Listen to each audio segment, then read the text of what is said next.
Chandrababu YS Jagan రాజకీయ ప్రస్థానాలపై బీద రవిచంద్ర విసిరిన సవాల్ను స్వీకరించారు మాజీ మంత్రి Anil Kumar Yadav. Date, time, place చెప్తే చర్చకు వస్తామన్నారాయన. చంద్రబాబు రాజకీయ ప్రస్థానంలో ఏనాడు బీసీలకు న్యాయం చేయలేదన్నారు.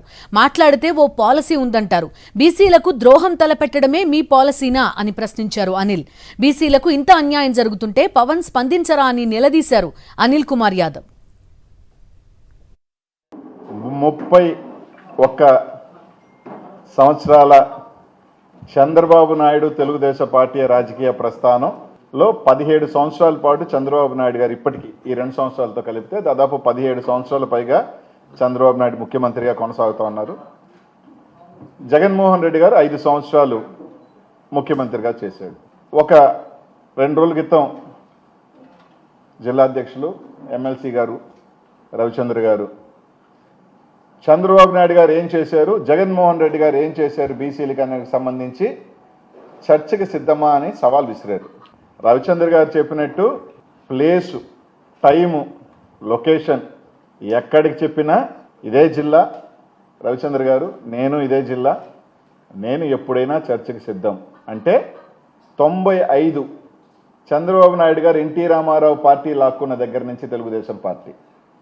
ఎందుకంటే గతంలో అంతకన్నా ముందు ఎన్టీ రామారావు తెలుగుదేశం పార్టీ. అది ఎన్టీ రామారావు గారు తీసుకొచ్చిన రిజర్వేషన్లు కావచ్చు, ఎన్టీ రామారావు సిద్ధాంతాలు కావచ్చు, ఈ నచ్చకే ఎన్టీ రామారావు పద్ధతి నచ్చకే ఆయన్ని దించి ఆయన దగ్గర పార్టీ లాక్కొని ఆయన మానసికంగా శోభపెట్టి ఆయన మరణానికి కారణమైన వాళ్ళు వీళ్ళందరూ.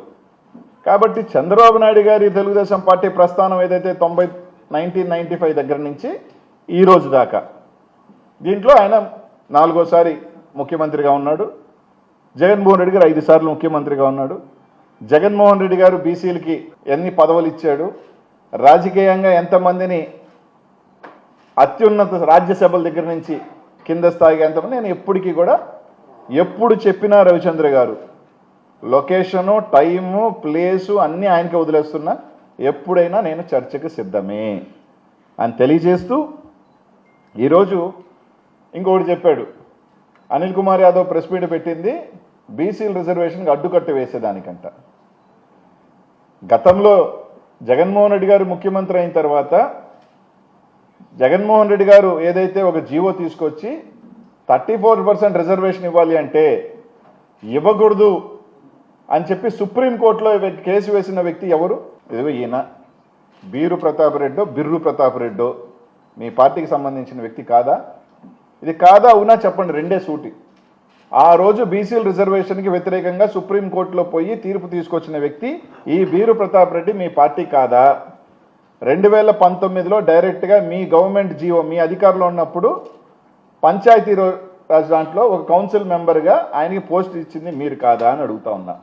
రవిచంద్ర గారిని కానీ తెలుగుదేశం పార్టీ నాయకుల్ని సూటిగా ఈయన మీ వ్యక్తి అవునా కాదా, కేసు వేసింది ఈయన కాదా? అయినప్పటికీ జగన్మోహన్ రెడ్డి గారు ఏ ఎన్నిక వచ్చినా ఏ పదవులు ఇచ్చినా 34% పైగా పదవులు ఎక్కువ ఇచ్చాడు కానీ తక్కువ ఇలా జగన్మోహన్ రెడ్డి గారు. దాని మీద కూడా ఎప్పటికైనా సరే ఎక్కడైనా చర్చకు మేము సిద్ధమే.